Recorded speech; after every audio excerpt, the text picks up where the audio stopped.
ബീഹാർ ബക്സറിൽ ഒരു വലിയ മോഷണമുണ്ടായിരിക്കുകയാണ്. 132 അടി ഉയരമുള്ള ടവർ പൊളിച്ചു കടത്തി. ടവറിനൊപ്പം ഉണ്ടായിരുന്ന ജനറേറ്ററും മറ്റുപകരണങ്ങളും മോഷ്ടിച്ചു. കുറച്ചു മാസമായി പ്രവർത്തനരഹിതമായ ടവറാണ് പ്രതികൾ മോഷ്ടിച്ചത്. അറ്റകുറ്റപ്പണിക്കായി കമ്പനി ജീവനക്കാർ എത്തിയപ്പോഴാണ് മോഷണ വിവരം അറിഞ്ഞത് തന്നെ. ഇനി നമ്മുടെ ഇവിടെ KSRTC ബസ് അടിച്ചുകൊണ്ട് പോയെന്ന് കേട്ടിട്ട് ആവേശം കൊണ്ടാണോ എന്നറിയില്ല. എന്തൊക്കെയാണ് ആളുകൾ മോഷ്ടിച്ചുകൊണ്ട് പോകുന്നതെന്നാണ് അറിയാൻ കഴിയാത്തത്. ആദിൽ പാലോട് വിവരങ്ങളുമായി ചേരുകയാണ്. ആദിൽ, ഇതെങ്ങനെ സംഭവിച്ചു, എങ്ങനെ സാധിച്ചു?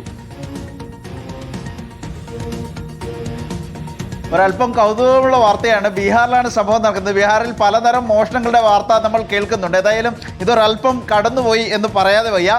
132 അടി ഉയരമുള്ള ടവറാണ് പൊളിച്ചു കടത്തിയത് മോഷ്ടാക്കൾ. GTL കമ്പനിയുടെ ഉടമസ്ഥതയിലുള്ള ടവറാണ് മോഷണം പോയത്.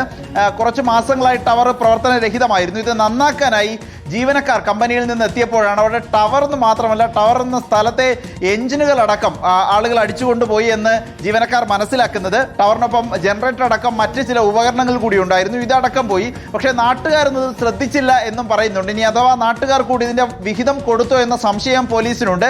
ഏതായാലും ബക്സർ പോലീസ് കേസെടുത്ത് അന്വേഷണം ആരംഭിച്ചിട്ടുണ്ട്. ആർക്കെങ്കിലും ഇതിൽ നാട്ടുകാർക്ക് പങ്കാളിത്തമുണ്ടോ എന്ന സംശയം കൂടി പോലീസിനുണ്ട്.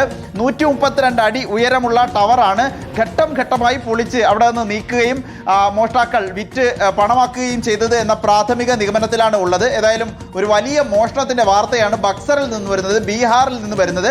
കുറച്ചു മാസമായി പ്രവർത്തനരഹിതമായി കിടന്ന ടവറാണ് പൊളിച്ചു മാറ്റിയത്. അത് പ്രവർത്തനക്ഷമമാക്കാനായി ജീവനക്കാർ എത്തിയപ്പോഴാണ് മോഷണം തന്നെ പുറത്തറിയുന്നതും പോലീസിൽ പരാതി നൽകുന്നതും. ശരി, ആദിൽ പാലോടാണ് വിവരങ്ങൾ നൽകിയത്. 132 അടിയുള്ളൊരു ടവർ നിന്ന നിപ്പിൽ കാണാനില്ല. അത് കൊണ്ടുപോയി ഇഷ്ടപ്പെട്ടു എടുക്കുന്നു എന്ന് അവിടെ എഴുതി വെച്ചിട്ടുണ്ടോ എന്തോ.